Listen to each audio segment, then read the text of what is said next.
안녕하십니까. 요한타 정권에서 정유화학업종을 담당하고 있는 황규원 연구원입니다. 오늘은 정유화학업종 2025년에 어떤 기회가 있는지에 대해서 간략하게 소개해 드리고자 합니다. 먼저 최근 3년 동안 정유화학 쪽, 특히 화학업체는 적자가 계속 누적이 되면서 상당히 악순환에 빠져 있습니다. 이 악순환의 고리를 깨고 벗어날지 여부가 2025년에 가장 중요한 관전 포인트가 될 것 같습니다. 핵심은 우크라이나 전쟁이 종료가 되면서 러시아산 나프타라고 하는 석유화학의 원료를 직접 도입할 수가 있다고 하면 상당한 호기로 작용할 것으로 보여집니다. 그래서 앞으로 정유 석유화학 쪽에 2025년도에 어떤 내용을 좀 살펴봐야 되는지, 그리고 그 기본을 가지고 수요나 공급이나 기본 펀더멘탈 부분을 살펴보고 마지막으로 관심을 가져야 되는 종목까지 간략히 소개를 하도록 하겠습니다. 2025년 정유화학에 핵심적으로 영향을 미치는 변수는 세 가지 정도로 요약이 가능할 것 같습니다.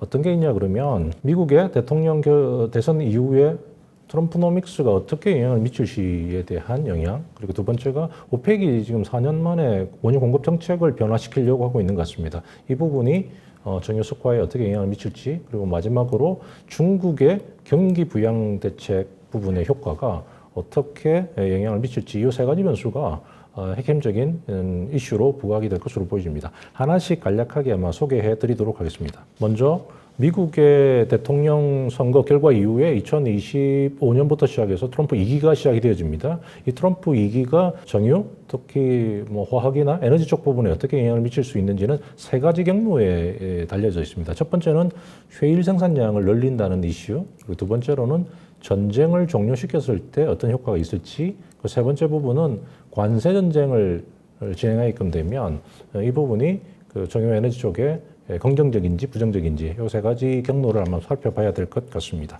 그 중에 첫 번째가 되는 셰일 쪽 부분을 한번 살펴보겠습니다. 트럼프 대통령이 선거 공약에서 셰일 생산량을 2배로 확대하겠다라고 하는 계획을 발표를 했습니다. 과거 아마 트럼프 1기 시기 2017년에서 2020년 사이 1기 시기를 한번 되짚어 보면 당시에도 셰일의 생산량을 급격하게 늘렸습니다. 셰일이라고 하면 땅속에 묻혀져 있는 셰일이라고 하는 암석층에서 원유와 천연가스를 뽑아내는 설비를 셰일 설비 또는 리그로 이렇게 표현합니다. 리그 수가 많으면 많을수록 원유 생산량이 늘어난다는 뜻이 됩니다. 그래서 리그 수를 한번 추적을 해보면 당시 2017년 트럼프 1기 때 처음 시작할 때 리그 개수가 560개 정도 수준이었습니다. 이게 3년 만에 약 2배가 되는 1083개로 뛰어지게끔 됩니다. 원유 생산량도 대략 890만 BD에서 1200만 BD로 대략 300만 BD 정도의 원유 공급량이 늘어나는 효과를 보였습니다. 이번 아마 2025년부터 시작이 되어지는 트럼프 2기에서도 똑같이 셰일의 생산량을 늘리겠다라고 계획을 세우고 있는 것 같습니다. 공교롭게도 1기 때 시작했을 때 리그 카운터 숫자나 지금 현재 리그 카운터 숫자가 거의 비슷합니다. 여기에서 대략 2배 정도의 투자를 통해서 원유 생산량이 확대가 되어집니다. 확대되는 기간은 대략 3년에서 4년 기간 동안 지속적으로 원유 공급량이 늘어나게끔 됩니다. 원유 공급량이 늘어나게끔 되면 결국 국제 원유 유가는 상당히 하락 압력을 받을 가능성이 높고 해당 부분이 국내 정유업체들 쪽에는 별로 달갑지 않은 소식이 되겠습니다만 원유를 원료로서는 석유화학 업체들 입장에서 보면 원가 절감이라고 하는 메리트가 부각이 될 수 있을 걸로 보여집니다. 두 번째 트럼프노믹스에 주목해야 될 경로는 전쟁 종료 부분이 아마 될 것 같습니다. 특히 우크라이나 지역에 대한 전쟁 종료가 발생이 되면 상당히 중요한 이슈가 작용이 될 것으로 보여집니다. 우리나라는 석유화학 업체, 특히 석유화학 업체는 나프타라고 하는 원유에서 파생되어지는 액체 제품을 원료로 사용을 하고 있습니다. 이 원료를 가지고 플라스틱을 생산하게끔 되는데 이 납사의 수입의 대략 30% 정도가 원래 러시아로부터 수입이 되고 있었습니다. 그런데 2022년 우크라이나 전쟁이 발생되어지면서 러시아로부터 원유, 특히 나프타에 대한 수입이 완전 중단이 되게끔 됩니다. 이런 상태에서 2023년, 2024년 국내 석유화학 업체는 상대적으로 비싼 나프타를 중동으로부터 구입을 하면서 원가 부담이 발생이 되어졌습니다. 가장 큰 적자 요인으로 자리 잡고 있었습니다. 그런데 우크라이나 전쟁이 종료가 된다고 하면 결국 러시아에 대한 경제 제재가 해제가 될 것으로 보여지고, 이 경제 제재 해제는 우리나라 입장에서 보면 블라디보스톡을 통해서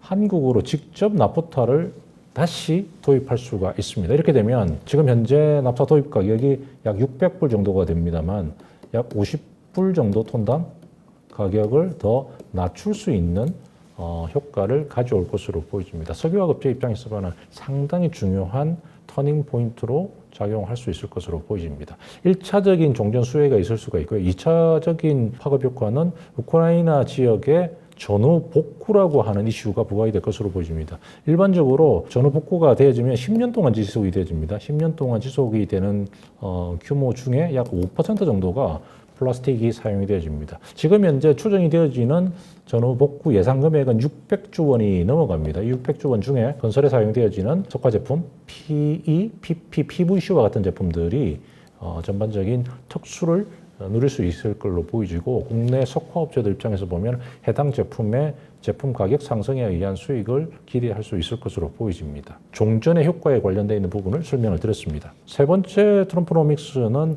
좀 부정적인 내용이 있을 수가 있습니다. 관세전쟁이라고 하는 무역전쟁을 준비를 하고 있는 것 같습니다. 이 관세전쟁이 발생이 되어지면 결국 석유화학 제품은 수요가 상당히 줄어들게끔 됩니다. 어떻게 줄어들게끔 되냐고 하면, 관세 전쟁을 하면 일반적으로 글로벌 GDP가 0.8에서 1%포인트가 떨어집니다. 이게 글로벌 GDP 성장이 둔화가 되면서 석화 제품 또는 석유 제품에 대한 구매 수요가 약화되는 상황이 발생이 됩니다. 두 번째 부분은 관세 전쟁이 시작되기 전에 전쟁이 일어날 것이라고 예상이 되어지면 완제품 업체라고 하면 IT 가전제품을 만든다든지 아니면 인형을 만든다든지 자동차를 만든다든지 하는 이런 업체들 쪽에서 혹시 수출에 차질이 발생될 것으로 우려를 해서 제품 재고를 줄이는 경향을 가집니다. 생산을 줄인다는 뜻이 되죠. 이 생산을 줄이면서 석화 제품 구매가 위축이 되는 형태의 두 가지 영향을 받을 수가 있습니다. 관세 전쟁 부분은 앞서 트럼프노믹스의 두 가지 이슈, 페일 생산량과 종전이라고 하는 부분은 국내 석유화학 업체들의 원가 절감이라고 하는 호재로 작용할 수가 있습니다만, 관세 전쟁은 실제 판매 물량을 줄이면서 수요를 둔화시키는 악재 요인으로 작용할 우려가 있습니다. 내년도 트럼프노믹스의 세 가지 경로에 대해서 한번 조심스럽게 예측을 해봤습니다. 두 번째 내년도 체크해야 될 부분은 오펙의 공급 정책의 변화 부분이 예상이 되어집니다. 오펙은 대략 5년에서 10년을 주기로 공급 정책을 바꿉니다. 어떻게 공급 정책을 바꾸냐면, 생산량을 늘려서 유가를 떨어뜨리는 형태의 공급 정책을 가져가든지, 그렇지 않으면 공급량을 줄여서 유가를 높게끔 유지하는 정책, 이렇게 가져가는 게 오펙의 기본적인 공급 정책이 되어집니다. 그런데 2025년도에 오펙 쪽에서는 최근 코로나 사태 이후에 지지해 오던 공급량 정책, 고유가를 조금 생산량을 줄이면서 유가를 높게 유지하겠다라고 하는 고유가 정책을 2020년 코로나 사태 이후에 지속해 왔습니다만, 2025년 내년도를 기점으로 해서 오히려 공급량을 좀 늘리겠다라고 하는 쪽에 전략적인 정책 변화가 예상이 되어집니다. 이 정책 변화가 일어나는 가장 큰 이유는 여기에 있습니다. 왼쪽에 나와 있는 그림이 원유 공급량의 오펙의 점유율 형태가 되어집니다. 최근 한 25년 동안 평균적인 오펙 플러스의 점유율은 51%였습니다. 그런데 코로나 사태 이후에 공급량을 줄여서 유가를 높게끔 유지하겠다라고 하는 정책 때문에 지속적으로 공급량이 줄었습니다. 이것 때문에 점유율이 2024년도에 약 한 40% 중반 46% 내외로 뚝 떨어졌습니다. 결국은 이 점유율 자체를 높여야 될 필요성이 발생되게끔 되어져 있고, 그 필요성은 결국 공급량을 늘리면서, 유가가 떨어지더라도 공급량을 늘리면서 MS를 확대시키는 정책으로 전환이 될 가능성이 높아 보입니다. 이 부분이 아마 내년도에 크게 부각이 될 이슈로 작용할 것으로 보입니다. 이 오펙에서 공급량 정책을 바꾼다는 게 어떤 의미냐 그러면, 과거 사례를 한번 보면 우리가 예측을 해볼 수가 있을 것 같습니다. 2014년도에도 똑같이 오펙에서 공급량을 확대하는 정책을 폈습니다. 당시에 국제 유가는 104불이었던 게 46불, 정확히 6개월 사이에 60% 정도의 가격 하락이 발생이 됐습니다. 마찬가지로 이번에도 오펙의 공급 정책의 변화는 유가의 하락을 담보할 수 있는 형태의 전개가 이루어질 것으로 예상을 해볼 수 있을 것 같습니다. 아직 그 오펙 플러스에서 예언을 해놓고 있습니다만 생산량을 늘리겠다라고 계획은 세워놓고 있습니다만 액션이 취하지는 않았습니다. 액션이 취하는 시점부터 상당한 유가 하락 압력에 노출이 될 수 있다는 것에 주의가 필요할 것 같습니다. 세 번째 내년도에 좀 체크해봐야 될 중요한 이슈는 중국의 경기 부양 관련되어 있는 효과가 아마 될 것 같습니다. 중국은 2024년 4, 4분기에 약 2,000조 원에 해당되는 2,000조 원이라고 하면 중국 GDP의 약 8%에 해당하는 자금을 마련을 해서 경기 부양 용도로 사용하겠다. 5년에 걸쳐서 사용하겠다라고 하는 자금 조달 계획을 먼저 확정 지었습니다. 이제 남아있는 건 2025년부터 실제로 어느 정도 금액을 어느 지역의 어느 부분에 집중 투자할 것인지에 대한 작은 집행 계획만 남아져 있습니다. 이 작은 집행 계획이 이루어지면 대략 GDP의 2에서 3% 정도의 정부 지출이 늘어날 것으로 보여집니다. 과거 사례를 한번 살펴보면 정부 지출이 조금 대규모로 있었던 시기, 그러니까 2009년도 리만 사태와 그리고 2020년도에 코로나 사태 때 GDP의 대략 4에서 5% 이상의 경기 부양 대책을 일시적으로 사용했던 적이 있습니다. 당시에 그 중국의 석유화학 제품 수요가 이 파란색 라인 그래프로 되어져 있습니다만 중국의 GDP 성장률보다 훨씬 높은 정도의 석화 제품에 대한 수요가 발생이 됐던 것으로 우리가 파악을 할 수가 있습니다. 오른쪽에 나타나는 것처럼 제품별로 보면은 주로 범용 제품 위주로 해서 수요 증가가 과거 경기 부양 대책 때 좀 높게 나타났다는 걸 체크해 볼 수 있을 것 같습니다. 비슷하게 2025년도에 본격적으로 2,000조 원의 경기 부양 대책의 구체적인 실행이 이루어지면 결국 중국을 중심으로 석유화학 제품의 일시적인 구매 수요 확대 현상이 일어날 것으로 보여지고 이 부분은 석유화학 업체들의 상당한 단비가 될 것으로 예상을 해볼 수 있을 것 같습니다. 지금까지 2025년도 내년도에 정유석유화학 쪽의 핵심 변수에 대해서 조금 살펴봤습니다. 두 번째 우리가 살펴봐야 될 것은 이 핵심 변수를 가지고 내년도에 업황은 도대체 어떻게 움직여 나갈 것인지를 살펴보도록 하겠습니다. 2025년 업황을 전망을 해보도록 하겠습니다. 업황 전망을 하기 위해서는 방법은 수요 부분과 정설 부분 그리고 원가 이 부분이 실적에 어떻게 영향을 미치는지 네 가지로 나눠서 살펴보면 될 것 같습니다. 먼저 글로벌 정유 부분의 수요 측면을 한번 살펴보겠습니다. 글로벌 정유 부분은 약 1% 정도의 수요 증가에서 플러스 마이너스 알파로 예상이 되어집니다. 글로벌 전체 평균적인 수요가 1.2%에서 1.5% 정도에서 움직입니다만 내년도 수요 증가는 통상적인 수준보다는 조금 약할 것으로 예상이 되어집니다. 이유는 글로벌 GDP는 3.2%가 성장이 되어집니다만 관세전쟁, 앞서서 말씀드렸던 관세전쟁 때문에 혹시 세계 경기가 좀 둔화가 되어지면서 정유 제품에 대한 수요가 좀 둔화가 될 수 있는 상황이 되어집니다. 두 번째는 전기차 보급률이 계속 늘어나고 있으면서 휘발유를 대체해서 전기로 자동차 연료로 스위칭이 되는 대체가 되어지는 비중이 점점 높아지면서 글로벌 정유 제품에 대한 수요를 점점 좀 떨어뜨리는 형태로 작용할 것으로 보여집니다. 구체적인 효과는 아마 2026년, 7년도에 상당한 충격을 줄 것으로 보여집니다만 내년도부터 그 시작이 이루어질 것으로 보입니다. 정리해보면 정유 쪽은 기본적인 100만 BD 정도의 수요는 늘어날 것으로 보여지는데 전기차 부분에 대한 비중 증가 그리고 국제 무역 분쟁에 관련되어져 있는 산업 생산의 위축 가능성 때문에 수요 정분 자체가 좀 쿨다운 그렇게 강하지는 않을 것으로 예상을 해볼 수 있을 것 같습니다. 석유화학 쪽도 한번 살펴보겠습니다.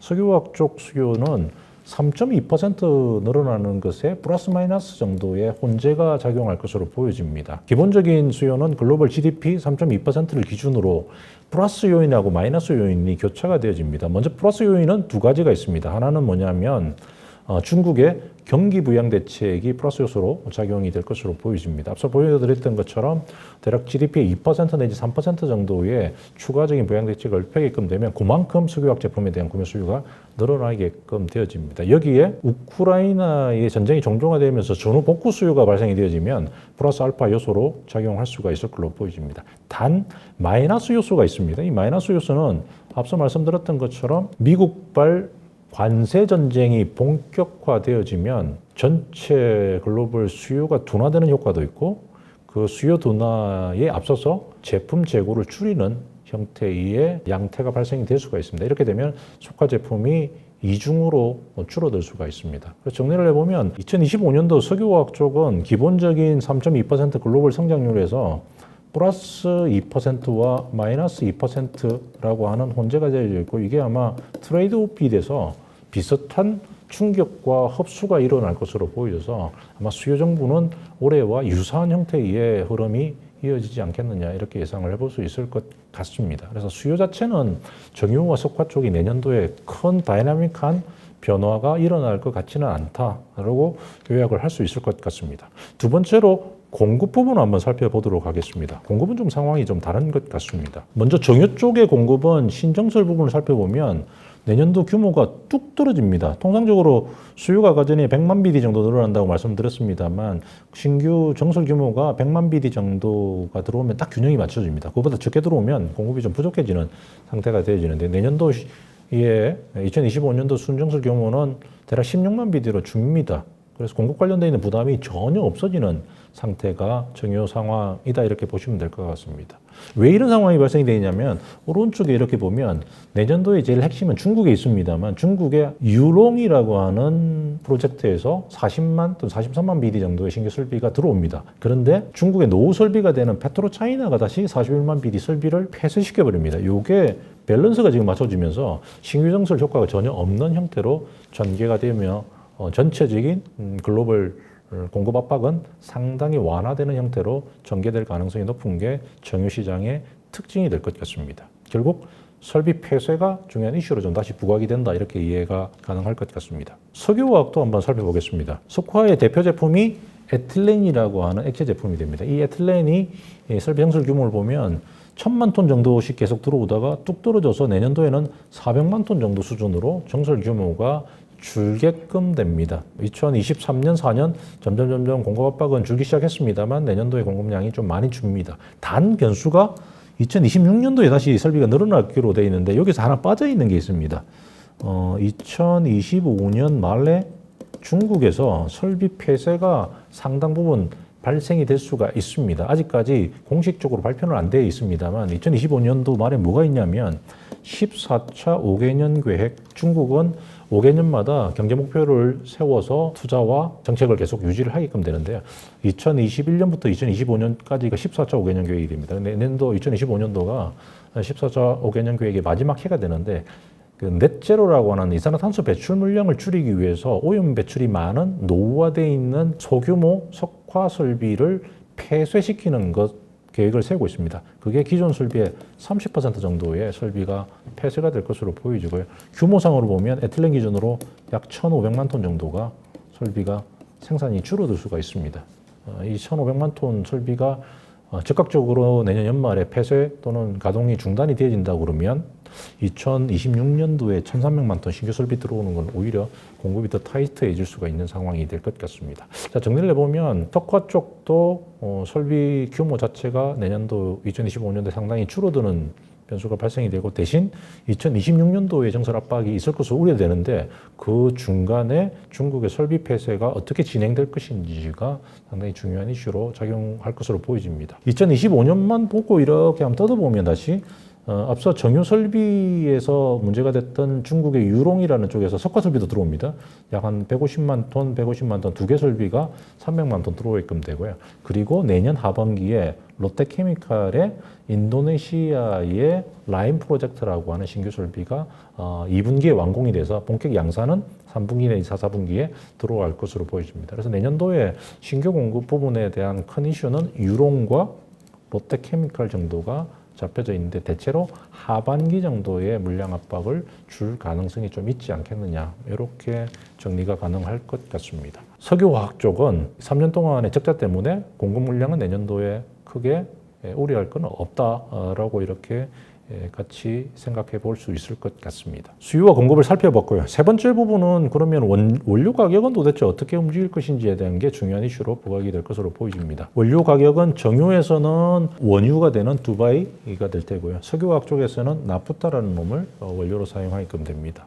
먼저 원유 시장은 크게 유가의 레벨이 70에서 80불에서 형성됐던 유가 레벨이 한 단계 떨어져서 내년도에는 60에서 70불 수준으로 떨어지고 2026년도에는 다시 50불에서 60불 레인지 수준으로 다시 순차적으로 떨어질 것으로 보여집니다. 앞서 말씀드렸던 것처럼 내년도의 공급 쪽의 변화는 오펙에서 공급량을 늘리겠다라고 하는 정책의 변화, 그리고 미국 쪽에서 셰일 생산량을 늘리겠다라고 하는 이슈가 자리 잡고 있습니다. 셰일 생산량의 증가 효과는 2026년부터 본격적으로 나타날 것으로 보여집니다.